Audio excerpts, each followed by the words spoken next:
Dunia bisa kiamat karena tikus ini guys. Jadi orang-orang gak sadar kan nih sama bangkai tikus yang tergeletak di jalan. Seiring berjalannya waktu, tubuhnya kayak berlumut gitu. Awalnya sedikit tapi tumbuh terus. Bahkan tanaman lumutnya tumbuh subur sampai mulai merambat ke jalanan. Karena cuma tanaman lumut yang gak ada yang peduli kan. Waktu berlalu dan gak disangka tanamannya terus tumbuh menuhin jalanan. Bahkan sampai merambat di dinding. Dan orang-orang masih gak apa-apa lah, jadi kayak estetik kan.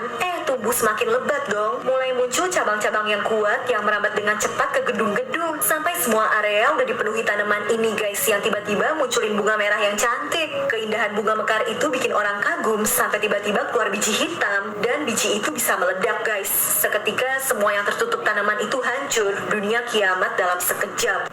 Pas lagi pelajaran lukis, cewek ini gak sengaja numpahin cat guys sampai berantakan banget. Pak gurunya kaget, hasilnya malah dibilang estetik. Cewek ini jadi dipuji-puji. Pas ngerjain ujian, cewek ini gak bisa jawab kan. Ya udah, dia asal tebak aja pakai lempar-lempar penghapus. Lah, jawaban ngasalnya malah bener semua dong. Dia dapat nilai paling bagus. Di ujian berikutnya, karena gak bisa jawab, dia gak ngisi sama sekali kan. Gurunya bilang emang soalnya tuh yang salah. Dan cuma cewek ini yang bener karena gak jawab. Dia tidak dapat ranking 1. Sampai dewasa, cewek ini selalu beruntung guys. Penjual lain pada susah jualan, tapi orang-orang pada ngantri buat beli dagangannya. Enak banget ya hidupnya. Semoga kalian yang like dan subscribe beruntung kayak gini juga ya, amin.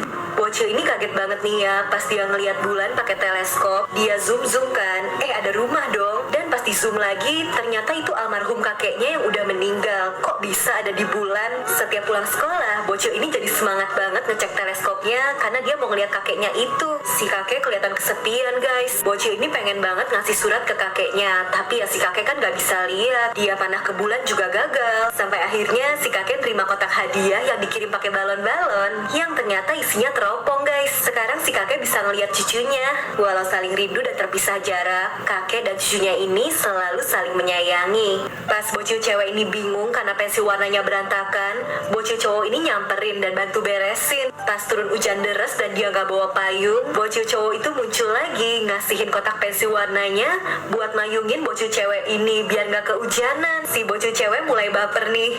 Pas mau balikin kotak pensil warnanya, bocil cowok itu malah gak masuk sekolah. Dia jadi kepikiran pengen deh bikinin sesuatu untuk bocil cowok itu, tapi si cowok masih belum masuk sekolah. Padahal hadiah yang mau dia kasihin udah jadi nih, tapi bocil cowok itu gak tahu kemana. Di saat galau gini, tiba-tiba bocil cowok itu muncul. Jadi ternyata kemarin dia sakit guys karena kehujanan. Pas ngembaliin pensil warnanya, dikasihin kan tuh hadiahnya, yang ternyata ucapan terima kasih pakai tanda hati juga guys. Duh, masih bocil udah so sweet gini, gemes ya. Bocil ini mau ngambil mainannya yang jatuh di tengah mesin pemotong, tapi gara-gara itu tangannya jadi putus. Si bocil nangis teriak kesakitan, dan ini ibunya, kakaknya langsung panik kan, harus cepet dibawa ke rumah sakit. Masalahnya ini lagi ada pawai guys, jalanan super rame. Sampai pas bapak ini ngeliat bocil itu terluka parah, dia langsung ngasih pengumuman supaya semua orang ngasih jalan. Akhirnya mereka sampai. Sayangnya kata dokter, rumah sakit itu nggak bisa ngoperasi bocil ini, kondisinya terlalu parah. Dia harus dibawa ke rumah sakit yang lebih bagus di luar negeri supaya tangannya bisa disambungin. Bocil itu akhirnya dibawa naik pesawat, tapi kondisinya udah pucat banget guys, udah hampir hilang kesadaran. Semua penumpang pesawat kerjasama, mereka nyanyi berusaha ngasih semangat supaya bocil itu tetap bertahan. Dan akhirnya mereka sampai juga di rumah sakit. Si bocil harus segera dioperasi. Para dokter berusaha nyelamatin bocil itu sampai akhirnya tangannya berhasil disambungin guys. Dan perlahan kelihatan ya, tangannya udah gak pucat lagi. Operasinya berhasil.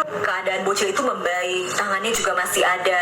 Kalian kalau main hati-hati ya guys. Di pinggir pantai tiba-tiba muncul raksasa yang kondisinya udah gak bernyawa. Raksasa beneran guys. Semua orang ngumpul heboh karena baru pertama kali kan lihat raksasa asli. Gak ada yang tahu juga munculnya dari mana. Awalnya orang pada takut, tapi yang penasaran juga kan. Tubuh si raksasa itu malah mendadak jadi rame guys, jadi tempat wisata. Dijadiin prosotan, tempat pewek buat main handphone. Bahkan tubuh raksasa itu juga dicoret-coret karena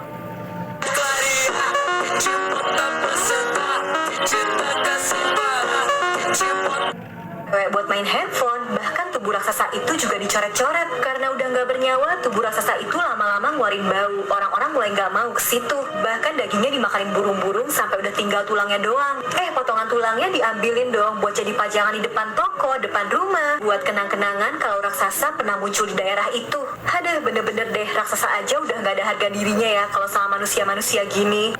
Di dalam kuburan ini ada bocil yang terkubur hidup-hidup guys, harus cepet dikeluarin, kalau enggak ya bakal meninggal beneran. Polisi langsung berusaha ngegali tanahnya, tapi ya cuma pakai tangan. Untung aja datang orang-orang yang ikut nolongin. Ada yang bawa cangkul, palu, ada yang ikut ngegali pakai helm. Jadi ada penculik psikopat yang ngubur bocil ini di dalam kotak, terus diisi air. Dan kasus penculikan ini benar-benar heboh. Makanya orang-orang berusaha cepat ngegali tanah itu karena mereka terbatas waktu. Sampai akhirnya permukaan kotak itu udah kelihatan guys. Bener nih, kotaknya dimasukin air. Si penculik tuh sengaja biar bocil ini tenggelam karena bakal lebih cepat meninggal daripada dikubur doang. Untungnya berkat polisi dan kerjasama orang-orang yang ada di situ, bocil itu berhasil diangkat keluar guys. Beruntung dia masih selamat. Cewek ini sebenarnya vampir, tapi supaya nggak ketahuan, dia selalu makan bawang pakai kalung salib supaya orang-orang ngiranya dia manusia. Karena mitosnya vampir takut sama bawang kan. Nah tapi cewek ini vampir modern, dia nggak apa-apa makan bawang. Yang penting dia minum darahnya cukup, selalu dimasukin ke kemasan jus tomat nih biar nggak ada yang tahu. Sampai suatu hari pas lagi di bis, kotak minumannya jatuh. Pas mau dipungut keinjek orang, ketahuan isinya darah. Satu bis panik, tapi ternyata di situ ada vampir lain guys. Dan orang-orang pada kabur takut sama pria vampir itu. Tapi nggak ada yang sadar cewek ini juga vampir. Di sekolah temennya heboh ngeliat video viral di bis ada vampir kan. Mereka malah kasihan, dikiranya cewek ini pasti takut, padahal dia juga vampir. Masalahnya cewek ini butuh minum darah kan. Dia udah pusing, bahkan hampir mau ngisep darah temennya. Untung dia segera sadar dan ada temen cowoknya nih yang ngebawa ke UKS. Dia juga dibawain jus